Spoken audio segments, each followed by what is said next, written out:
Ayan, no?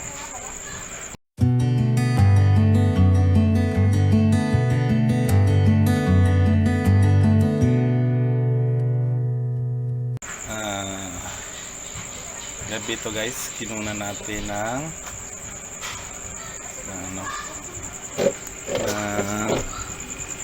ano guys, yan, gabi to guys, una natin ito ng yan, ito yung incubator natin guys. Ano, sana nakita niyo yung incubator natin guys. Yan, ito yung mga itlog natin, mga 20 cm guys. So dito sa baba yung motor na. So bali ito guys yung itlog. Yan, pero ipakita ko sa inyo guys yung ano nito, yung ito guys, yung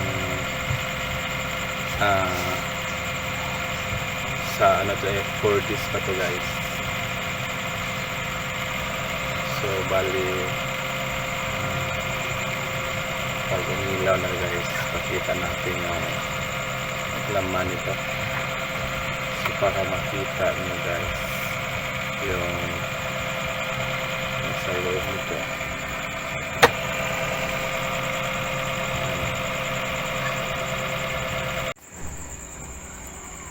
Bali yung itong itlog natin guys, oh. Yan, oh. Yan, kita nyo guys, yan, oh. Yan guys, oh. Yan, so may ano na yan, may ano, makikita nyo guys, yan, may na siyang ano guys, laman, oh. Yan, oh. Bali ito yung pinaka ano guys, pinaka yan, oh. May mga ano na, may ko na siyang mga cells, ugat, may ano na, you know. So klaro na guys, yan, baka mga sa ano guys, mga malapit na to guys na ma-hatch, siguro mga 14 days na lang guys, hatch na to, you know. Yan, mga pisa na to. So, bali ang nasa circuit nito guys, yan yung circuit nito guys. Pero bukas atin itong ayusin guys, yung kanyang circuit nito.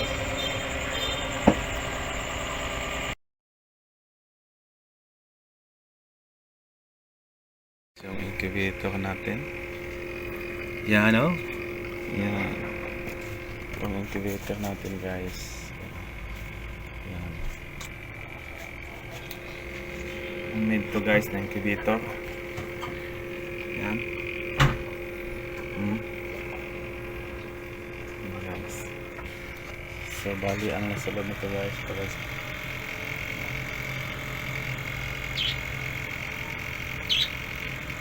may ano tayo dito, may meter tayo, humidity at saka yung temperature. Dito naman sa kabila, yan.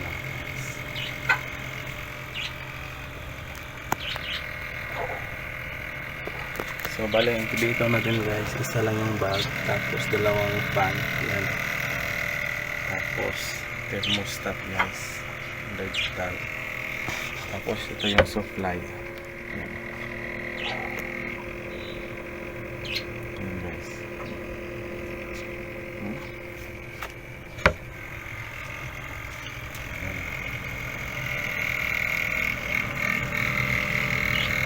lower na to guys, 12 volts guys. So bali ito yung ating supply sa ating blower at saka yung sarili natin dito. Yan. Ito lang. Tapos yung repair.